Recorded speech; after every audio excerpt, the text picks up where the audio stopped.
Sakit menjadi kata yang pasti dialami manusia.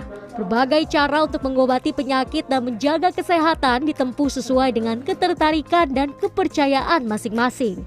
Salah satunya dalam Islam, usaha preventif dan pengobatan sendiri sudah dikenalkan sejak zaman Nabi yang mengacu pada keterangan di Al-Quran serta sunnah Rasulullah yang dikenal dengan nama Tibun Nabawi.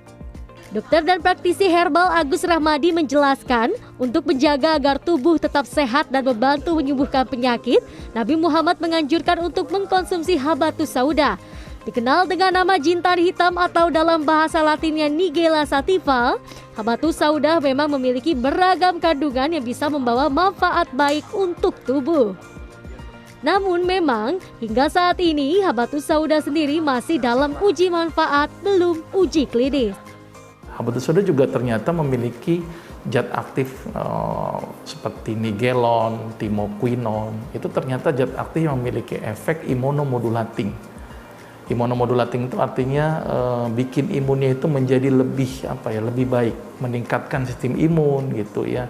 Terus kemudian memiliki efek anti peradangan atau anti inflamasi sehingga tidak terlalu berlebihan respon inflamasinya gitu ya. Nah, itu salah satu komponen yang terdapat pada habatus sauda.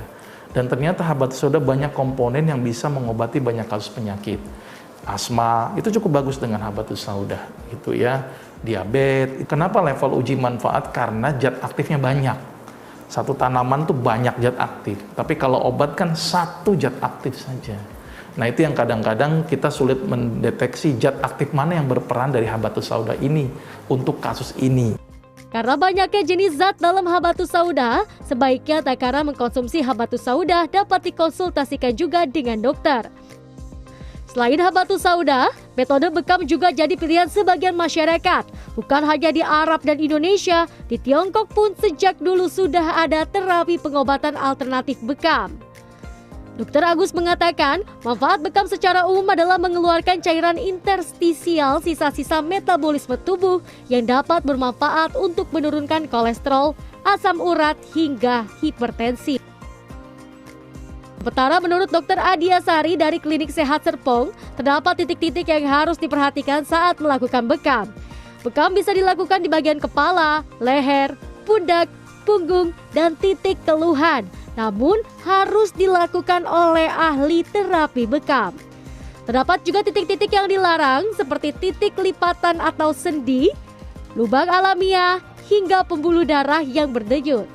Proses bekam juga harus dilakukan dengan benar-benar steril.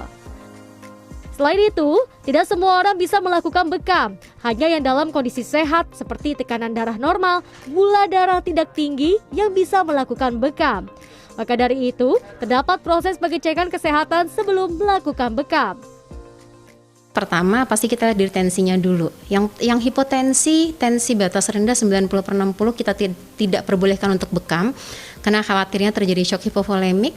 Yang hipertensi batas maksimalnya 170/110 pun tidak kami perbolehkan untuk bekam karena khawatirnya ada rangsangan nyeri, maka akan semakin meningkatkan tekanan darahnya, seperti itu. Kemudian orang-orang dengan diabetes mellitus dengan kadar gula yang lebih dari 200 juga kami tidak perbolehkan untuk bekam. Kemudian untuk orang-orang yang memiliki penyakit-penyakit kulit. Setelah melakukan bekam, hendaknya pasien tidak mandi dan dianjurkan untuk beristirahat. Bekam tidak diperkenankan dilakukan untuk anak-anak, amannya untuk usia di atas 17 tahun. Bagi muslim, bekam juga tidak bisa dilakukan di sembarang waktu. Contohnya pada saat bulan puasa. Mayoritas ulama mengatakan sebaiknya menghindari bekam karena hukumnya makruh. Sandra Insanasari, Andra Anhar, Jakarta.